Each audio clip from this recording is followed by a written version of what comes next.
Howdy folks, Kathy Williams-Devries here, bringing you your 9th music lesson.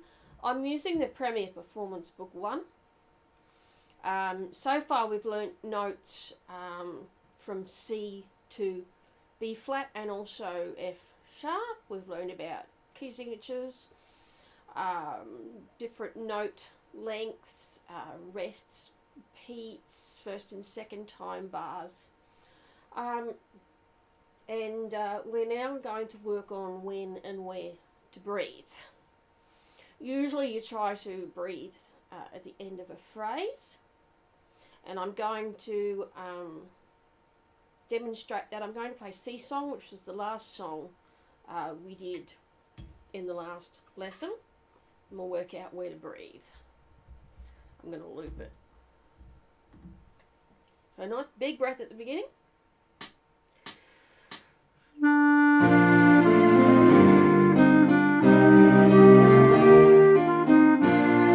just turn that down a bit.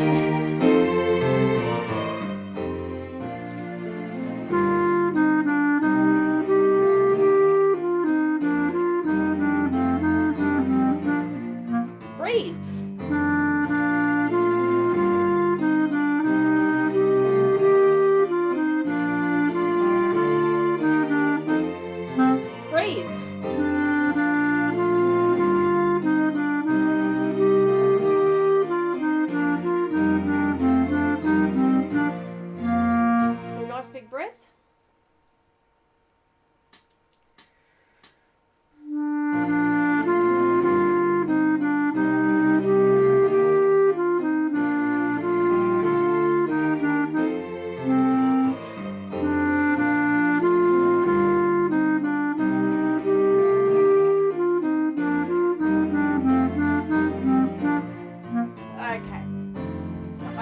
Got the idea there.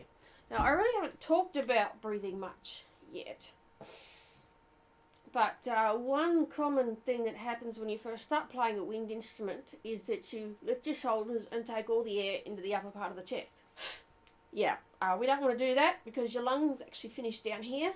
You're actually wanting the air to go all the way down here. So basically what I was taught was that you have your hands on your tummy with the fingers slightly interlocked, but you breathe into the lower part of the lungs and the fingers separate. So if I just pull that down like this, and you generally take air in through the sides of your mouth like this, and say "ho." Keep your bottom lip on the mouthpiece, so, and you'll get a really, really nice big breath. Now, what we've got here with Dance of the Reed Flutes, you're going to want to breathe very, very quickly. We've got crescendos and decrescendos as well, so let's work out where we can breathe.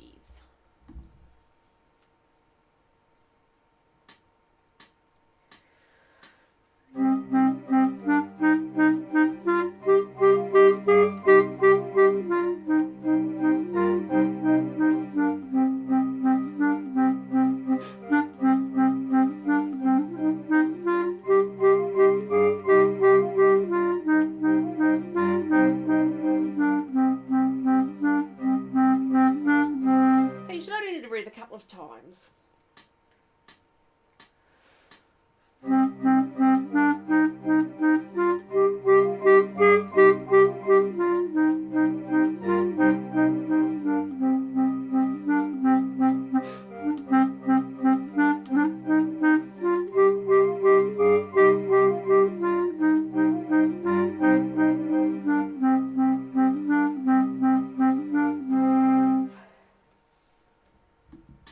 Okay, so you're going to want to breathe probably in about the 7th bar.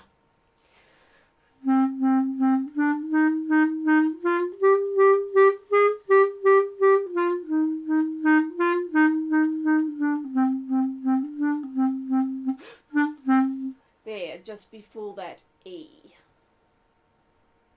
And also, let's get our articulation happening. Da, da, da, da, da, da, da, da, da, da. And it's long. There's no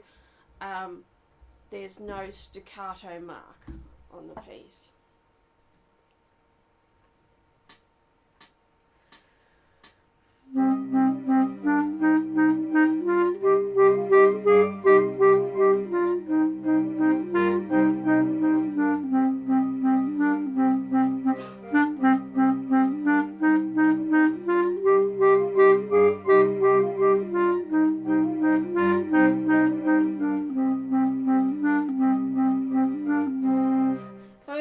Also got the concept of getting loud and soft, and you can practice that by just having a long note. Start soft, give 4 counts to loud, 4 counts soft. So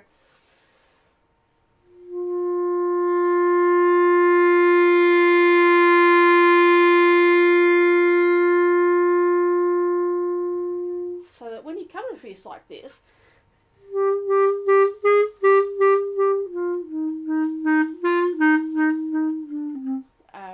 but let's go on.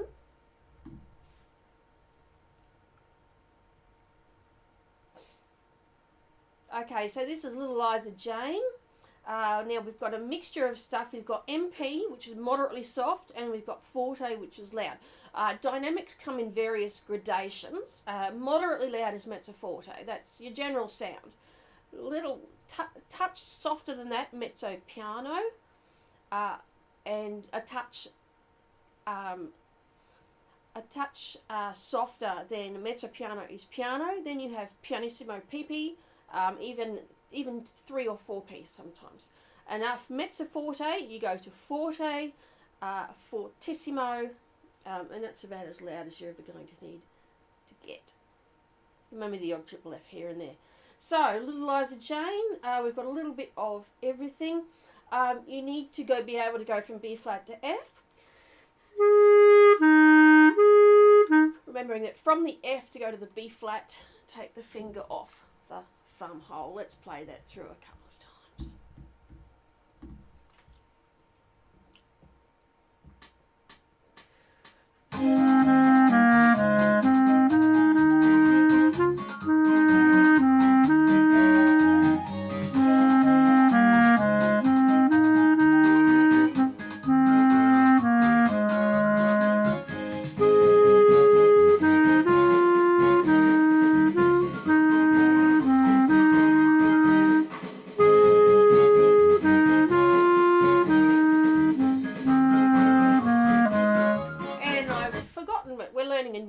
So that from the C, put your first finger of your right hand down. That's B flat. This is a different B flat to this B flat. There's many different B flats. It's called different octaves. You've got the B flat up here, which is the middle line of the stave, and the B flat down there, which is below the stave. So we've got 2 B flats in this piece. Don't go getting them mixed up. Let's have another go.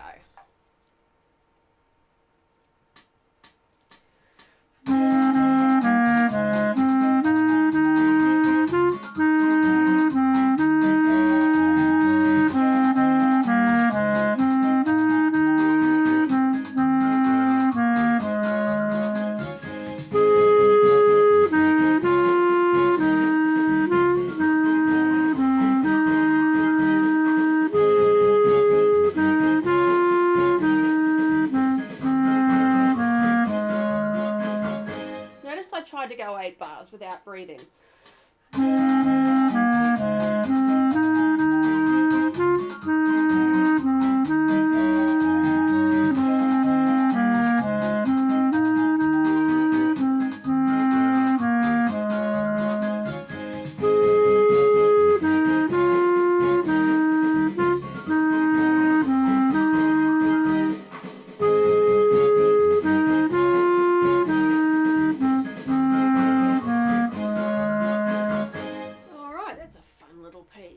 So we've learnt a new note, B flat.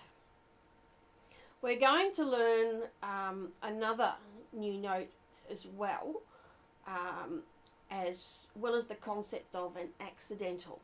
An accidental is a note that is not in the key signature, but the composer wants to make it a sharp or a flat. In this case, we're looking at F sharp. Now, we've previously learnt F sharp as being the first finger down, but there's actually another F sharp of the same pitch. It's called an alternate fingering, and I call it the chromatic F sharp. What we do is we play an all F, and you see these side keys here. Whack on the bottom two, and you've got an F sharp.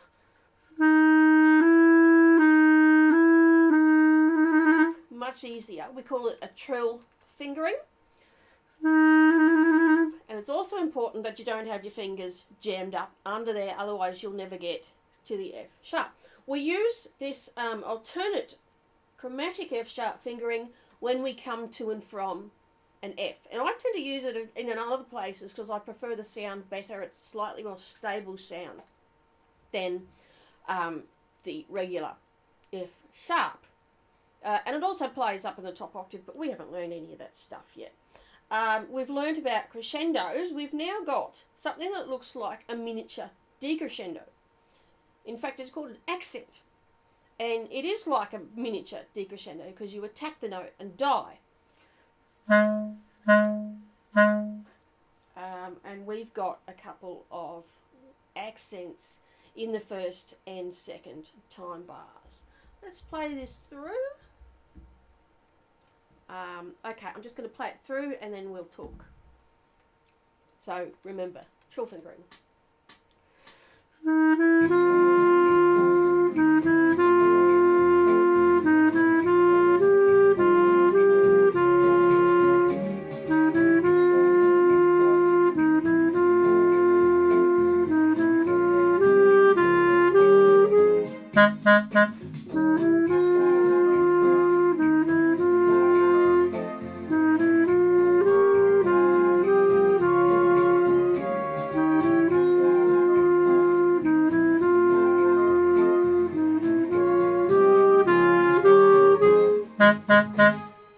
That's fun, isn't it?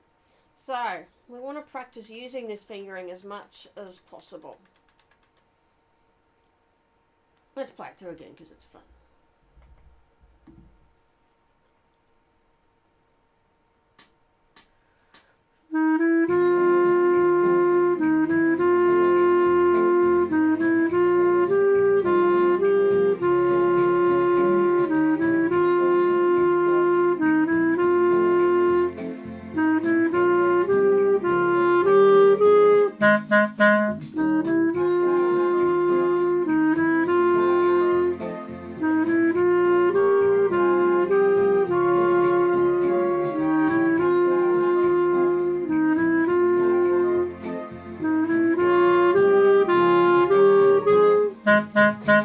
Isn't that fun? That's called the Caribbean chapter.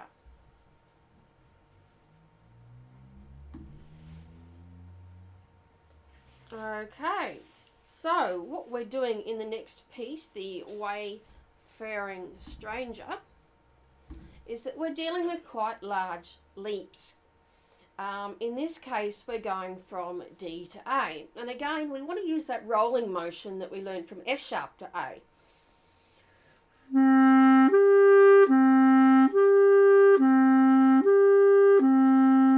And at the end of the piece, there's this funny little word called ritard.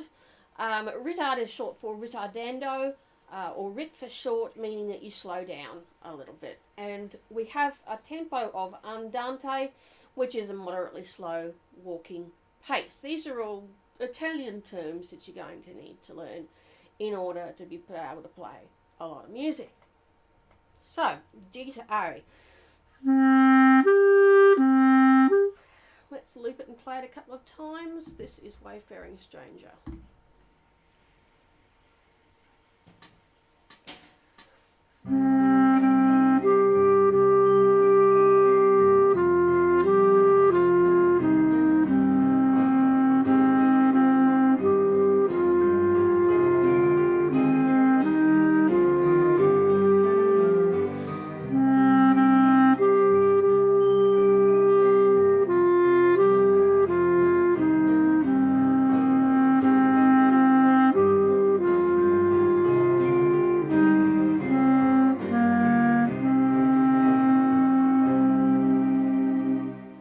and we'll do it again.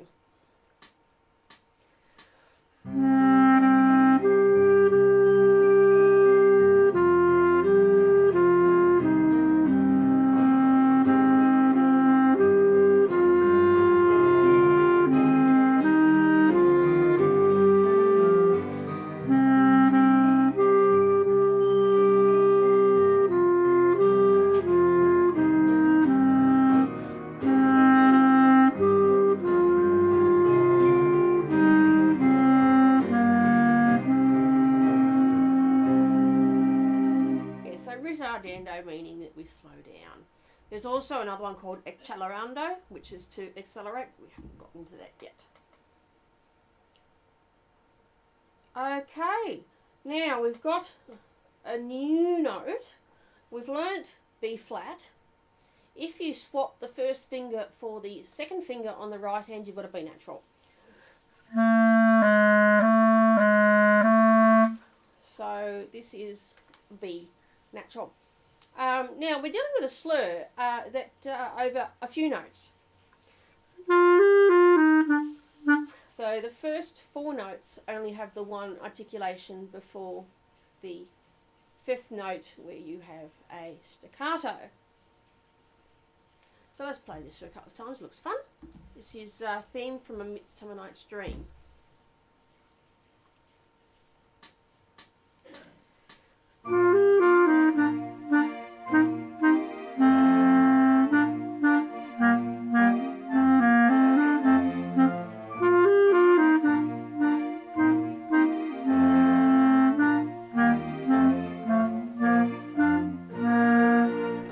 Finger work there as well.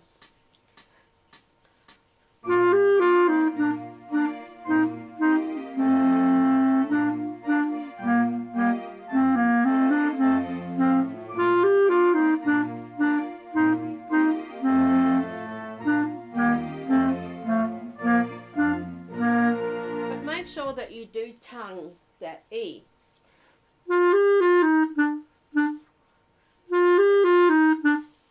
Make sure that you do hit that E.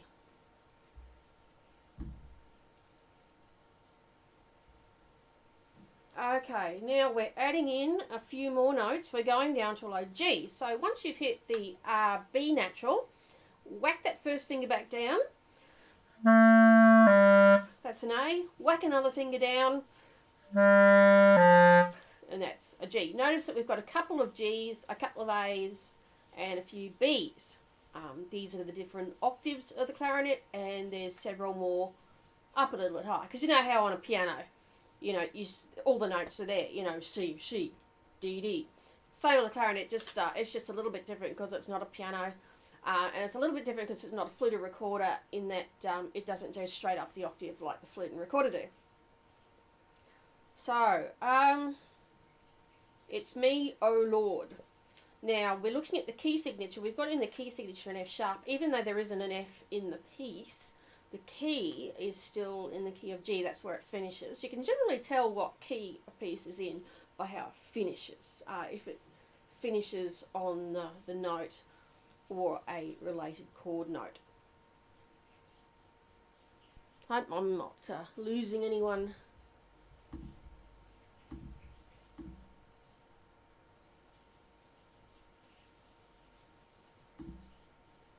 So, I'll loop this and we'll play it a couple of times. Watch the fingers.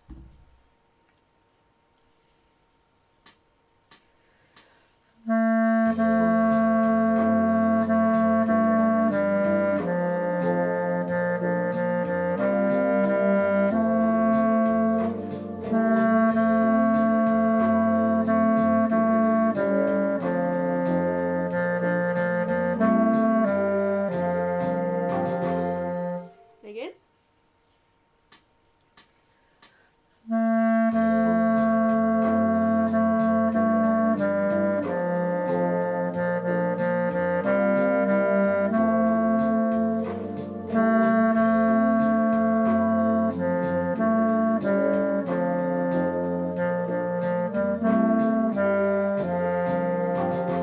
Okay, so I think we'll leave the lesson there. I don't want to overload you. The next lesson, we'll be dealing with a piece that has B naturals in it and B flats, which I think I don't want to freak you guys out too much too soon. So we've got lots of interesting little pieces coming up. So that's all from me. Please join me for the 10th lesson. We're really powering through the book, the Premier Performance Book 1. So thanks for listening. Bye for now.